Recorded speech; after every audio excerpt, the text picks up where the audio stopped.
السلام علیکم ورحمۃ اللہ وبرکاتہ۔ پچھلی ویڈیو میں ہم نے دیکھا تھا کہ کیسے انا جملہ اسمیہ پر داخل ہو کر اسم کو زبر دے دیتا ہے، لیکن کیا آپ جانتے ہیں کہ عربی گرامر میں ایک ایسا لفظ بھی ہے جو انا کے بالکل مخالف کام کرتا ہے؟ جی ہاں، جو کام انا کرتا ہے یہ لفظ اس کا بالکل الٹ کر دیتا ہے۔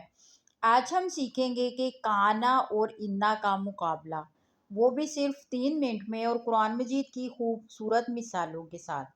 سب سے پہلے ایک سادہ جملہ اسمیہ لیتے ہیں، اللہ غفور۔ اللہ غفور ہے، یہاں دونوں الفاظ پر پیش ہے۔ اب دیکھیے جادو، جب ہم اس پر انا لگاتے ہیں تو یہ بن جاتا ہے ان اللہ غفور۔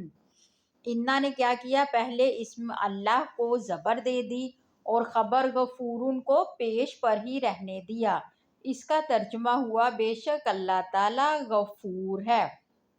اب اس کے مقابلے میں اس کے الٹ چلنے والے کانا کو لاتے ہیں۔ جب کانا اسی جملے پر آئے گا تو یہ بن جائے گا کان اللہ غفورن۔ دیکھا آپ نے، کانا نے پہلے اسم اللہ کو پیش پر ہی رہنے دیا لیکن دوسری طرف موجود خبر کو زبر دے دی۔ اس کا ترجمہ بدل کر ہو گیا اللہ تعالی غفور تھا یا ہے۔ اس فرق کو یاد رکھنا دنیا کا آسان ترین کام ہے۔ اپنے ہاتھ کی 2 انگلیوں کو دیکھیں، پہلی انگلی مبتدا یعنی کہ اسم ہے اور دوسری انگلی خبر ہے۔ جب انا آئے گا تو وہ پہلی انگلی کو نیچے جھکا دے گا یعنی زبر نصب دے دے گا، اور دوسری انگلی اوپر ہی رہے گی یعنی اس کے اوپر پیش رفع ہی رہے گی۔ جب کانا آئے گا تو وہ پہلی انگلی کو کچھ نہیں کہے گا بلکہ دوسری انگلی کو نیچے جھکا دے گا یعنی کہ خبر کو زبر نصب دے دے گا۔ ہے نا کتنا آسان؟ انا پہلے کو زبر دیتا ہے، کانا دوسرے کو زبر دیتا ہے۔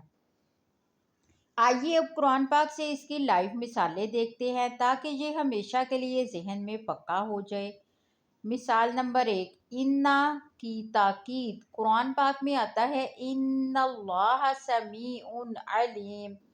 یہاں غور کریں، انا کی وجہ سے لفظ جلالہ اللہ پر زبر ہے اور سمیع پر پیش ہے۔ مثال نمبر 2، کانا کا عمل۔